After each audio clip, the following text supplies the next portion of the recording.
sayyidina sayyidina Muhammad wa ala alihi wa sallam. Wa inna hasbal hadis kitabullah wa khairul hadis hadis Muhammad sallallahu alaihi wasallam. Wa sharrul umuri muhdatsatuhah wa kullu bid'atin wa kullu bid'atin dalalah wa kullu dalalatin fi nar. Mana kemana? Farqun law syakka bi asna'il Fatihah. Hal basmalah wa atamma summa jakar anahu basmalah aada kullaha alal aujuh.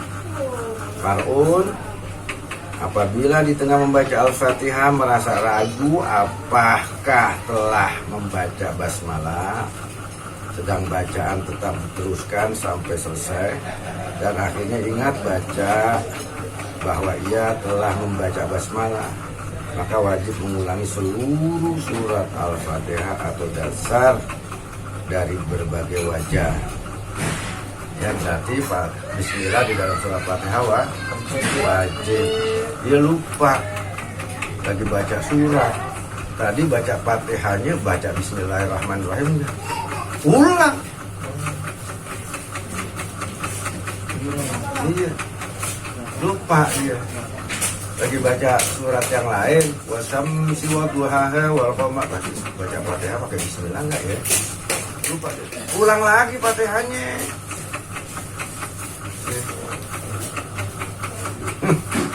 Makanya harus fokus, konsentrasi, khusyuk. Wala asaro lisakin fi tarki harfin fa aksaro minal Fatihah au ayatin fa aksaro minha ba'da tamamiha ayal fatihati li anna dhahira fi aildin madiyuhatafatan. Ragu telah meninggalkan satu huruf atau lebih dari Al-Fatihah, satu ayat atau lebih yang terjadi setelah Al-Fatihah selesai dibaca, tidak apa-apa, karena kenyataan yang terjadi di sini adalah bahwa Al-Fatihah telah selesai dibaca dengan sempurna. Kalau surat yang lainnya nggak apa-apa, karena nggak termasuk rukun. Kalau surat Fatihah rukun, dan kita mewajibkan bacaan bismillahirrahmanirrahim termasuk ayat di dalam surat Al-Fatihah. Nah, karena 7 ayat. Ya, jadi kalau kita di tengah baca surat yang lain panjang, ada terselip seperti wal fajri wa layalin asri washabi wal watri, umpamanya di tengah-tengah itu kita terselip, tadi ayat tadi belum dibacain, nggak apa-apa, terusin aja. Wajib mengulangi dari permulaannya jika keraguannya itu terjadi sebelum sempurna, seperti halnya ragu apakah telah membacanya atau belum, karena asal yang ada ialah keadaan belum membaca. Tuh. Ya. Jadi kalau ada keraguan, kembaliin lagi, ya, baca lagi di awal. Wa kal Fatihati fi jalik sairul arkan. Kalau syakka fi aslis sujudi masalan atabihi au ba'dahu fi nahwi wata'il yadi lam yuljimhu sayun. Seluk-beluk Al-Fatihah seperti di atas berlaku juga pada rukun-rukun sholat yang lain. Maka andai kata ragu, ya, kalau syakka fi asli sujudin, apabila ragu sudah bersujud atau belum, wajib melakukan sujud. Ragu sejenis apakah meletakkan telapak tangan atau tidak waktu sujud, yang terjadi setelah selesai sujud tidak usah mengulangi sujudnya, kecuali memang sujudnya ragu. Tadi udah sujud belum ya? Habis sujud pertama dia lupa, nggak duduk di antara dua sujud, langsung diri, wah, turun sujud lagi, ya, jangan diterusin seperti itu. Tapi kalau seandainya pun juga ragu setelah mau rukun masuk rukun, nanti di akhir sholat wajib sujud syahwi. Ya. Walau qara'aha ghafilan, dan apabila dalam keadaan lupa orang telah membaca Al-Fatihah, faqatina inda siratal ladzina, dan sadar setelah sampai pada siratal ladzina serta tidak yakin atas bacaan ayat-ayat sebelumnya, maka baginya wajib mengulangi Al-Fatihah dari depan. Iya. Ya. Ini yang berjamaah ya, yang berjamaah yang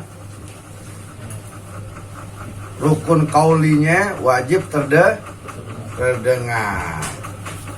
Wa yajibu tartibu fil Fatihati bi an ya'tiya biha ala nazmi hal ma'rufi la fitasyah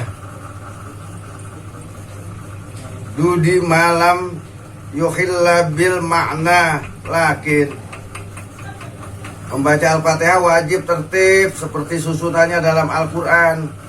Ketertiban tidak wajib dalam tasyahud asal tidak merusak maknanya. Namun disyaratkan di sini agar memperhatikan tasdidnya dan menyambungnya bacaan seperti pada Al-Fatihah. Jadi kalau Imam Syafi'i surat Al-Fatihah kecuali yang di dalam fardhu sholat itu kagak usah diwasol. Bismillahirrahmanirrahim, alhamdulillahirabbil alamin, arrahmanirrahim, maliki yaumiddin, jangan. Kecuali tarawih. Tapi kalau sholat fardhu ya Bismillahirrahmanirrahim, alhamdulillahi rabbil alamin, jelas sedikit.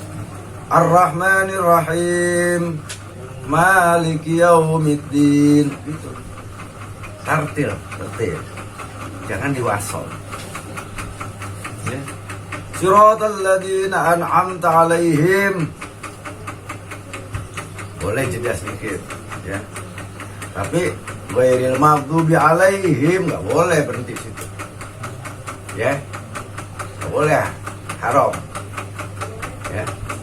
Jeda sedikit nggak apa-apa tadi. Siratal ladzina an'amta alaihim ghairil maghdubi alaihim waladdall. Nah, ini lamnya lam mustaqil rada panjang. Ya. Karena di situ ada tanda bude, ya. Jadi lamnya juga ada tasdid. Jadi harus dimasukin lam yang matinya. Ya. Pada panjang, kena yang matinya itu lamnya baru dihidupin lagi. Wa man jahila jami'al fatihati walam yum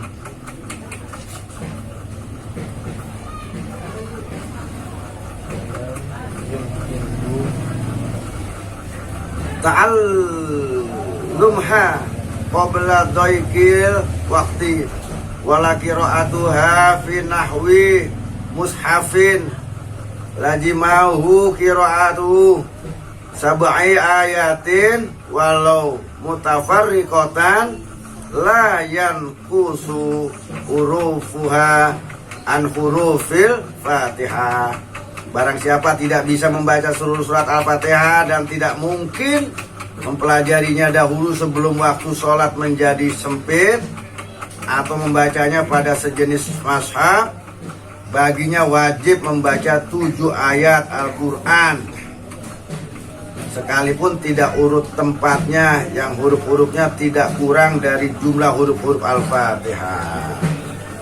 Ini kalau nggak bisa surat Fatihah boleh 7 ayat yang lainnya yang jumlah hurufnya tidak kurang dari jumlah huruf Al-Fatihah. Jumlah huruf Al-Fatihah berapa? 150? 156? Ya. Wahiyya bil basmalati bitasdidati miladun wasittatun wa khamsuna harfan bi itsbati alifi maliki yaitu terhitung 156 huruf termasuk basmalah.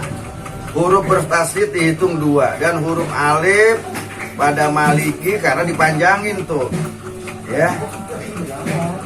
Jadi bukan mimnya kecil, jadi ada harkatnya, kasih alif, ya. Jadi double, ya. Maliki, jangan Maliki, bacanya Maliki, ya, dipanjangin, ya. Dipanjangin baca Maliki, jangan Maliki, salah kalau Maliki. Walau qadaro alal ba'dil fatihati karrohu liyabluga qadaroha, kalau bisa membaca hanya separuh Al-Fatihah supaya dibaca berulang kali sampai mencapai ukuran Al-Fatihah di atas. Ini orang yang nggak mampu. Zaman perang kakek-kakek kita, ya, ngajinya susah dulu, di pondok juga masih jarang, ya. Huruf-hurufnya, makhrajul hurufnya juga nggak pas, itu masih mahfuz, ya, diampuni oleh Allah Subhanahu Wa Taala. Tapi kalau sekarang udah fasilitas banyak, ya wajib belajar yang benar. Wa in lam yaqdir ala badalin fasab'atu anwa'in min zikrin kajalik. Kalau juga tidak bisa membaca 7 ayat sebagai ganti Al-Fatihah, maka boleh membaca dengan 7 macam zikir yang tidak kurang hurufnya dari 156. Kalau emang ini darurat, orang itu jahil, bodoh, doib, memang nggak ada kesempatan dia belajar, ya. Baik itu kekurangan fasilitas apapun, ya, seperti masalah zaman dulu kan transportasi sulit, ya kan. Boleh, ya, baca zikir yang jumlahnya 156 huruf. Nah, kalau subhanallah walhamdulillah wala ilaha illallah Allahu akbar, subhanallah walhamdulillah, itu berapa huruf? Subhanallah walhamdulillah wala ilaha illallah akbar.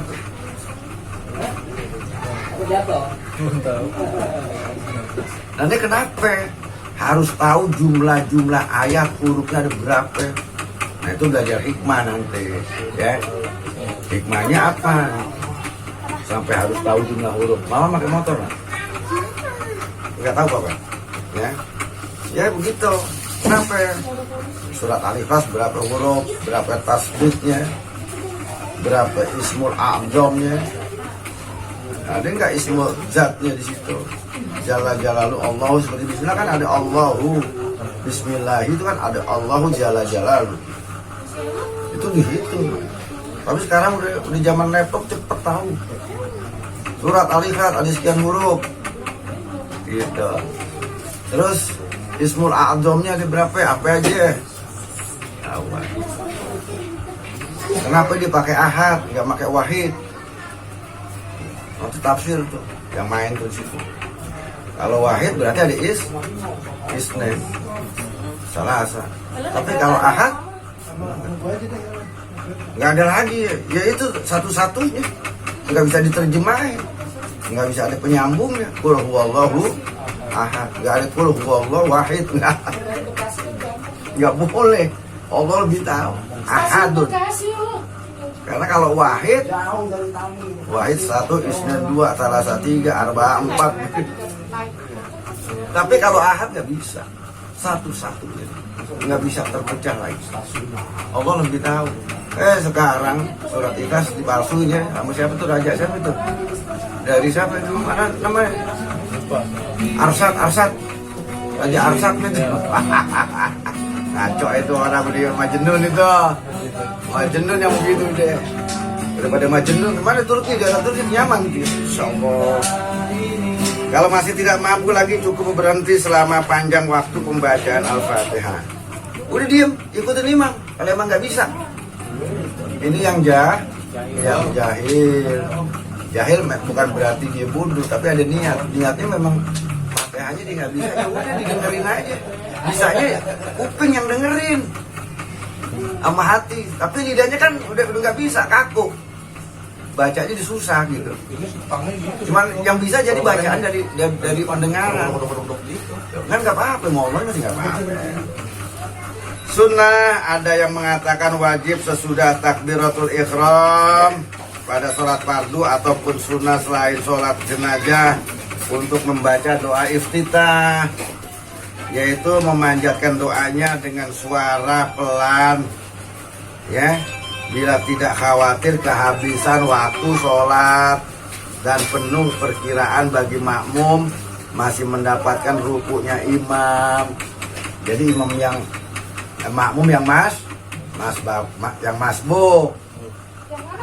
Jadi sunnah setelah takbiratul ihram baca doa iftitah supaya ini makmum yang lagi wudhu di masjid bisa berjamaah. Baru setelah itu baca Fatihah kan si imam, selama tidak bergesa-gesa dalam membaca ta'awud atau Al-Fatihah, ya. Jadi jangan terburu-buru emang sholat, nggak boleh berubuk, nggak boleh. Ya. Penuh dengan kepasrahan, dengan keikhlasan, dengan keridoan diri kita mau sholat.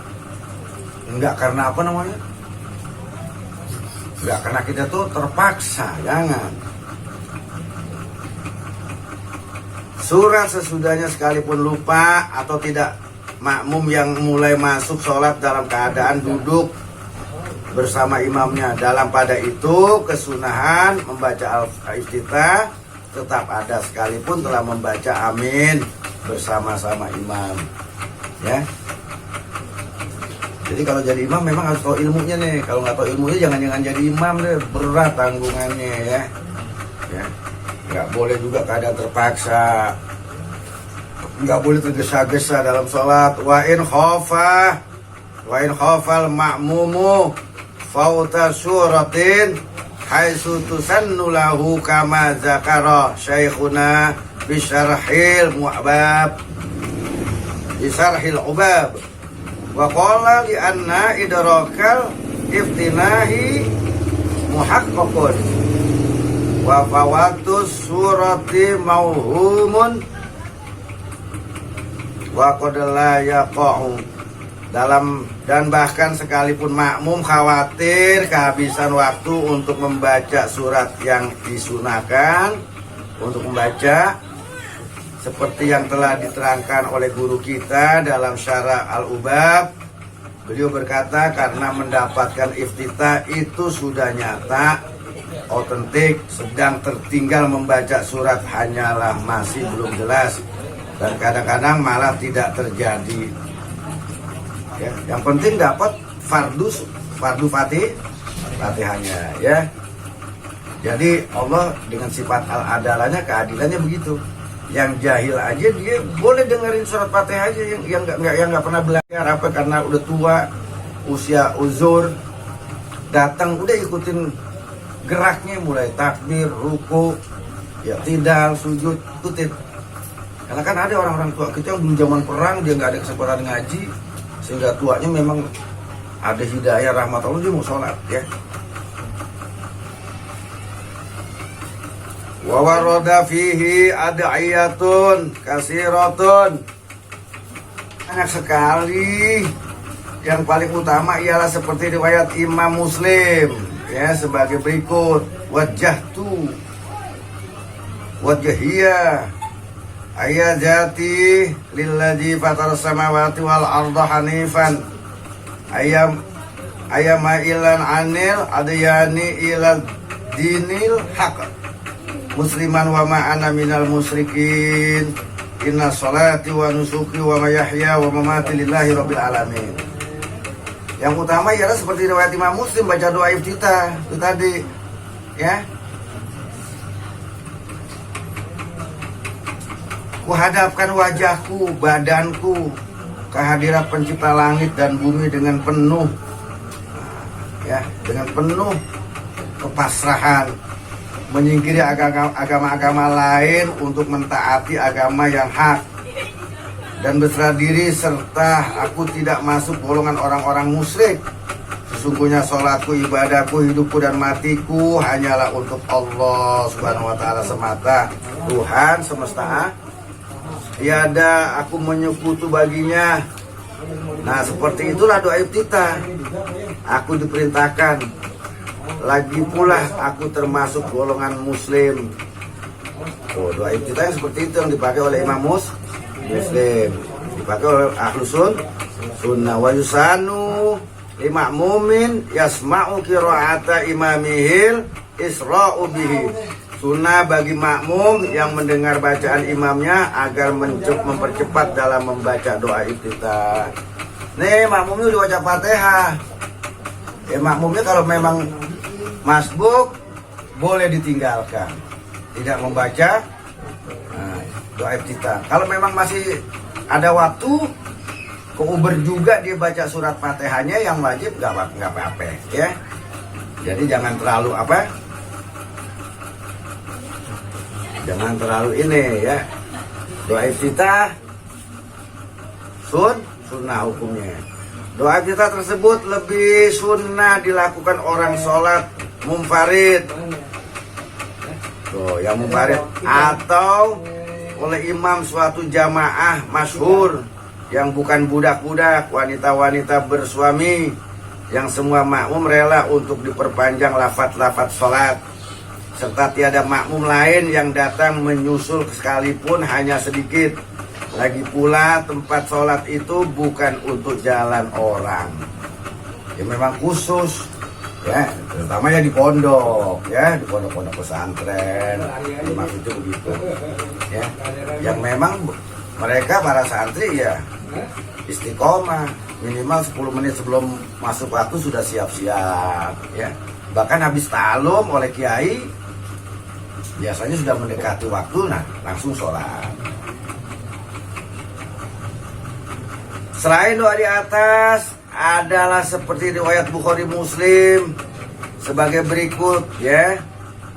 Boleh tuh, Allahumma nakinni min khotoyaya kama yunaqqas saubal abyadu minal danas.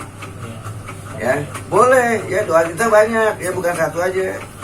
Ya Allah, jauhkanlah antara diriku dan kesalahanku sejauh timur dan barat. Ya Allah, bersihkanlah kesalahan diriku sebersih pakaian putih dari kotoran. Ya Allah, sucikanlah kesalahan diriku sebagaimana pakaian yang disucikan dengan air, salju, dan embun. Boleh baca doa kita yang itu ya. Ya. Allahumma ba'id baina. Ya, Allahumma ba'id baini wa baina khotoyaya kama ba'adta bainal masrik wal maghrib. Ya boleh ya, itu ya, pakai itu boleh ya. Ini sering pakai sama Muhammadiyah. Ya kita juga boleh, bukan hanya Muhammadiyah aja. Boleh kita gabung, boleh. Ya. Jadi Allahu Akbar kabira walhamdu minal musyrikin, ya kan, sampai ini.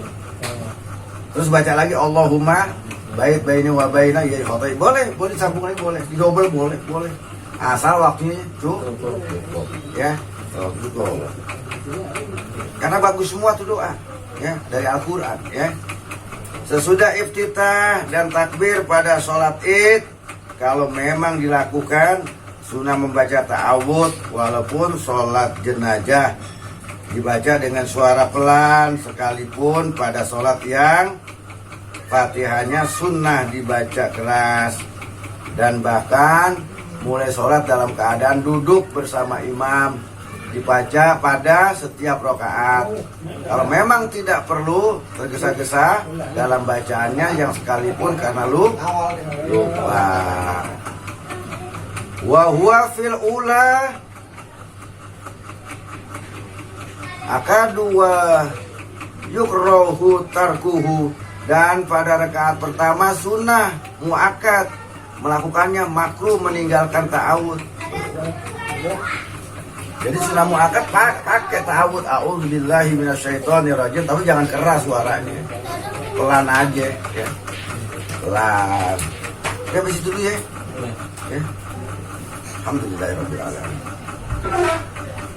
Allahumma shalli ala sayyidina Rabbana bima 'allamtana rabbi alimna alladzi yanfa'una wa faqina wa faqih ahlana wa qarrab atirana fi dinina wa dunyana wa hasbunallahu wa ni'mal wakeel la haula wa la quwwata illa billah. Allahumma ja'alna min ahli al-ilmi wal khair bi haqqi sayyidina Muhammad sallallahu alaihi wasallam. Rabbana atina fid dunya hasanah wa qina adzabannar. Wa sallallahu ala sayyidina Muhammad walhamdulillahi rabbil alamin.